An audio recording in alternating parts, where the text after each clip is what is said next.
Hey y'all, welcome back to You Had Me at Black. I'm Martina. And I'm Brittany. And we are counting down to our 10th birthday by rewinding 10 stories that have stayed on our minds rent-free. Today we're rewinding Medicine of the Mind. It's a story from Mark about a trip he took in Peru. After listening, stick around to hear from Mark and his reflections on this time of his life and how things have evolved since then. And we have an update for you on what's next for You Had Me at Black. Here's what happened. I want you to breathe all this in, breathe all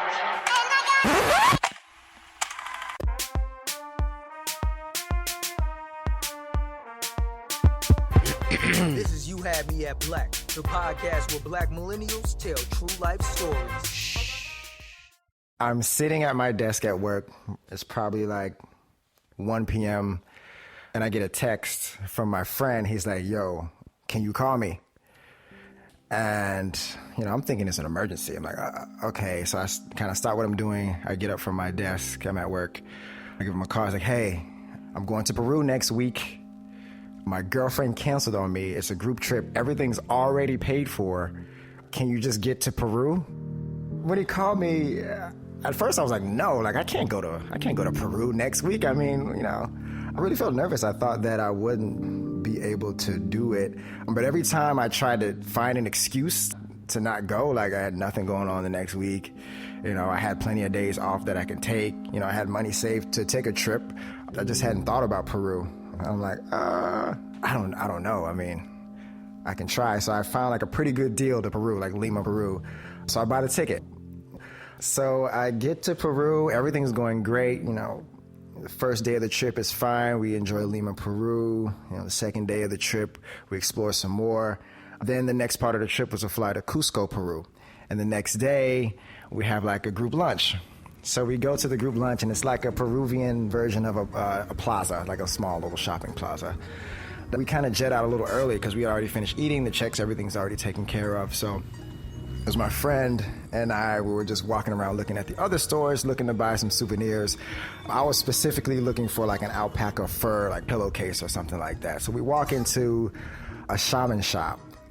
We're just browsing around looking at little figurines, but there was some really like dope art and like crazy books with all these weird paintings and really trippy looking things. Like this book is really cool. We couldn't pronounce it at the time, but it said like ayahuasca on there.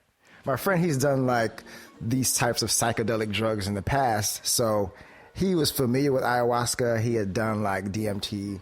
I mean, he was familiar with, those types of experience. I, for one, have never experimented with like any type of drug like that at all. So I'm like, oh, this is cool. Like, I was calling it a drug at the time. I knew nothing about it except for the 5 minutes I was there with the shaman. So we walked back outside and we were like, oh, we talked to the shaman. He was telling us about this thing, ayahuasca.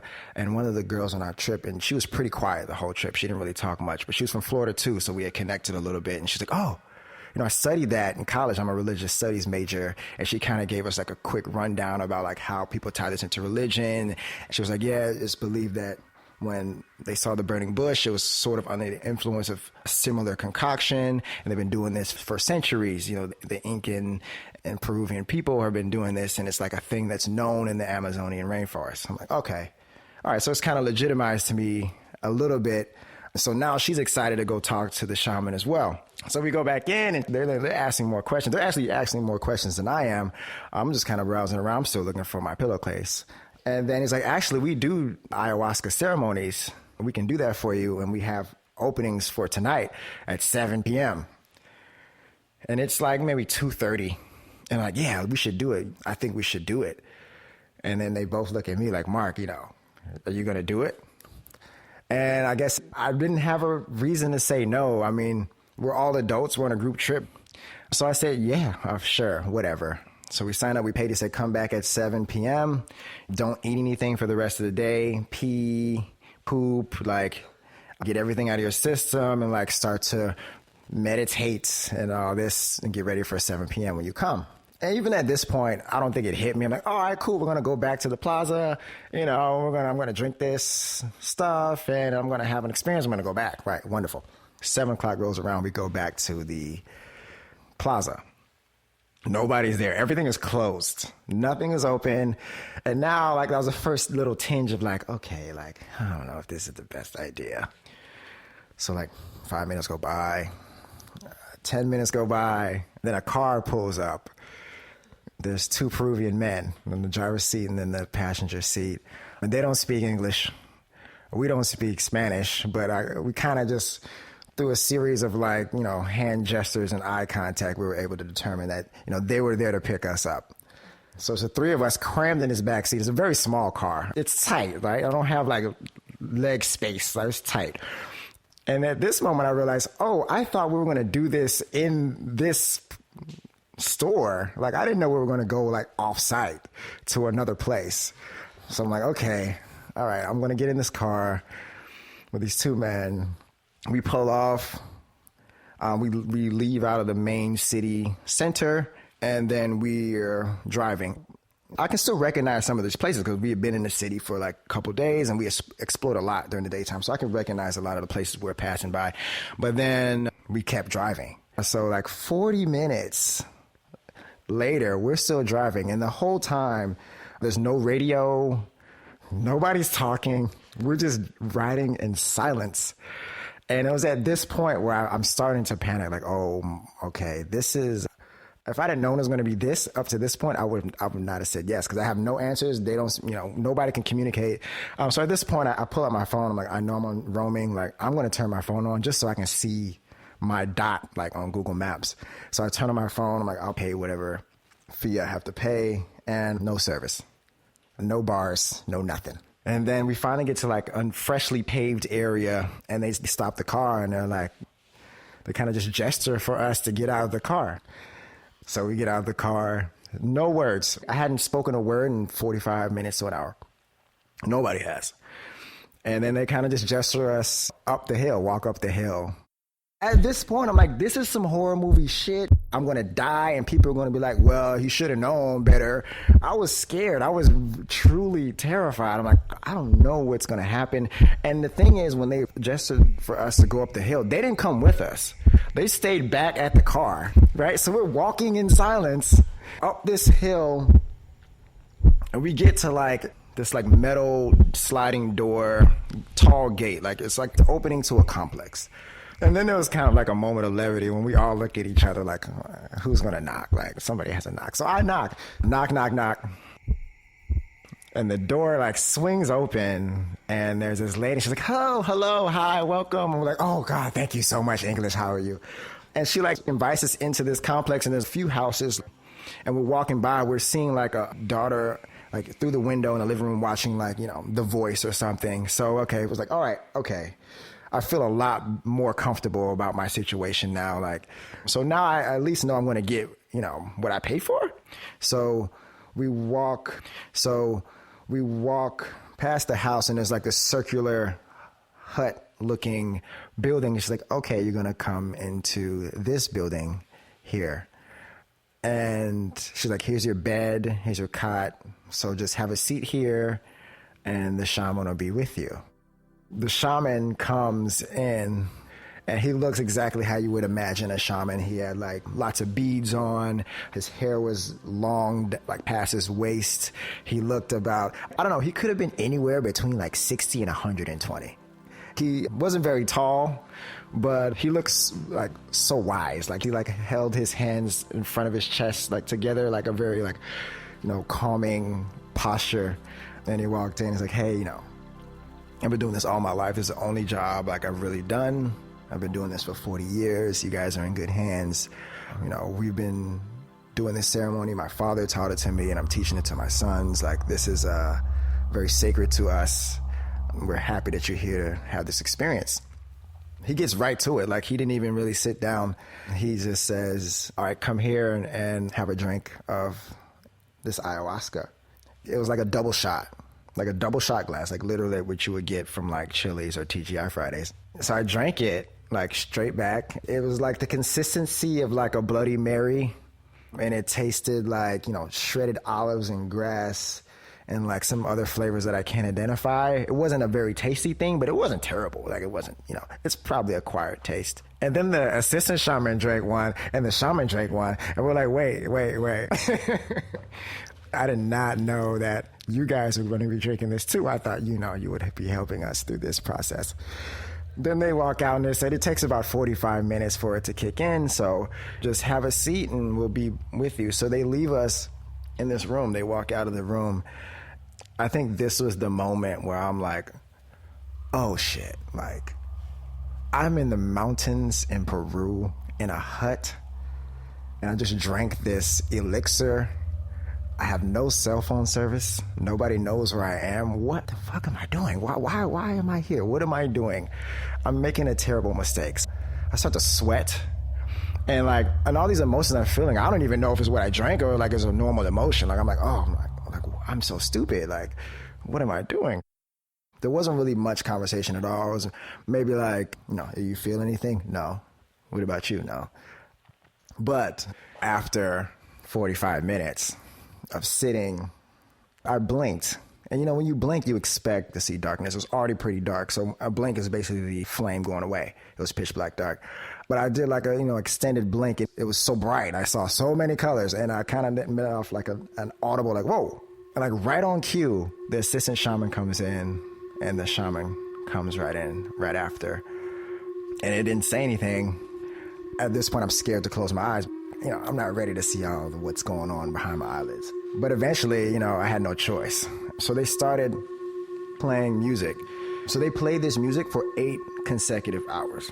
And it sounded like a meditation playlist, except it was live. So they had leaves shaking. And they were singing in the Quechua language. It was very soothing sounds. I'm still scared, but I kind of lay back and I close my eyes and like instantly I'm not in my own body.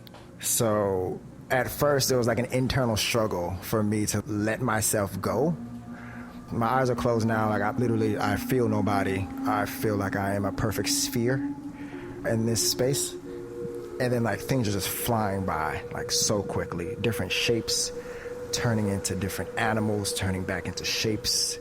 All sorts of colors splashing around. I'm able to see the music that they're playing this whole time. So like like when they change the note, the hues change. Like I can see sounds. And I still at this point I was like internally trying not to let go, but then I finally just kind of let myself go there. I'm trying to explain this with words, but like it's impossible to. I'm doing my best, but I became like a perfect sphere and I could feel like literally everything happening on the planet. And when I say that, I mean I could feel every single blade of grass on Earth. I could feel every cloud pattern. I knew the weather. I knew where it was raining. I knew where it was not raining. I can feel my gravitational relationship with other planets. Feeling that it just feels like walking into like a new space, like a new room that you didn't know was there. It didn't feel scary. It just felt like, whoa. Like internally, that's what I'm saying. Like, whoa, am I really feeling every blade of grass? But, it's hard to grasp. But I felt every one. Like, no one can tell me otherwise, right? I feel like I'm a rational, insane person. So, I continue down this path. I'm not even sure if I'm like in way outer space or like deep internally within my own self, which, a year and a half later, I think it was more the latter. Like I feel like I was really deep, like super deep inside of my own mind. This was probably like the most memorable part of the experience. I felt like I was I'm still not even sure. I was either with God, like closely with him, or like I was like standing in for him for a brief moment so he can show me what he feels and sees. I'm not like a very religious person. I didn't grow up in the church, so that was a surprise to me to be in that space. And I could hear, or I wouldn't even say hear, but I was in a space that like predated language. It predated time. Everything was a feeling. And then all these messages were coming to us. And I can kind of understand that those prayers. There was no words, right? Because it was just before language, before time. Like pre-Big Bang. That's where I was. And I could tell there were prayers coming. And They would come in different waves, and I had an idea that, oh, these are probably coming from different languages. People are praying from all different religions, but they're praying to the same place. And for each one of them, individual responses, for each one of them, we sent out like the same message. Like, it's okay. You are permanent. You've been here like much longer than your body has, and you'll be here much longer after your body goes. So you are permanent. I spent a lot of time there, like in this space with no time and no language, and it just felt like at home. Felt like a more religious experience than like just getting high. It wasn't high. It didn't feel like I'm like doing a drug recreationally. It did feel like a meditative, religious experience. So the next morning, I woke up, super refreshed. I felt like I'd been sleeping, all night, which I basically was laying down from like 8 to, 6 in the morning.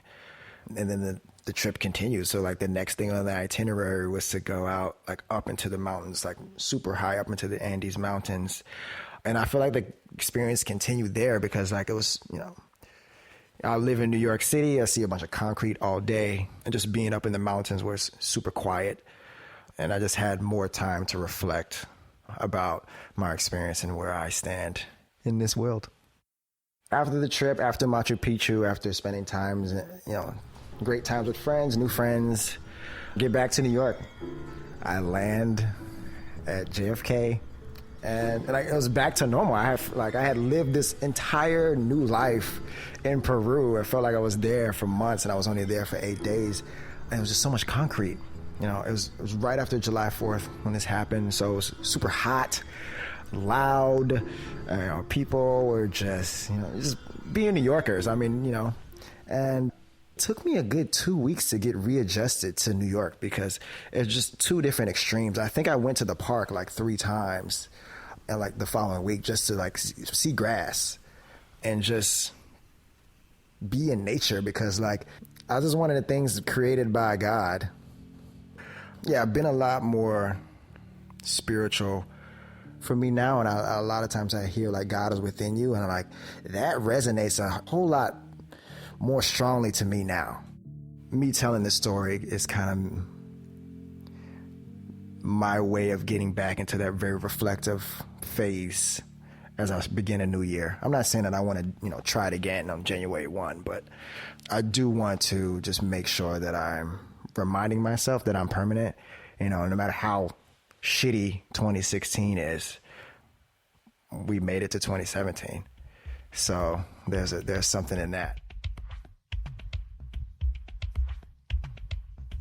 So I know that you're not supposed to have a favorite kid, but if I had to pick a favorite kid, this one I think would be my favorite kid. Tell us why.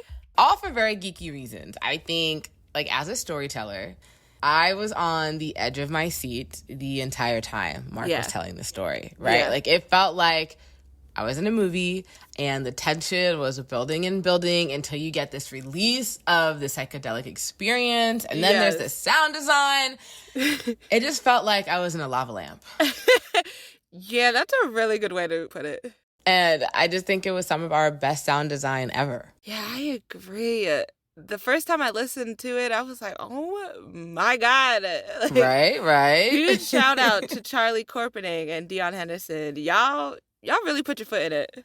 They really did. So I remember my first listen to the story and laying back, listening with my eyes closed. And I remember as the story went on, I grew more and more concerned. This is my first time hearing. It was my first time hearing about ayahuasca, and we grew up kind of sheltered, so I just could not wrap my brain around going to another country, meeting up with strangers, and being out on this sketchy road by choice to go and try something new. Like, and I just didn't know at the time that ayahuasca was this healing medicine, So yeah.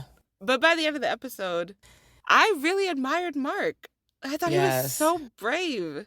Yes. And it just made me sit and reflect on my own risk taking. Like, how often do I explore and or try new things? Right. Should I say F it more often? You should. Yeah, like what? You should.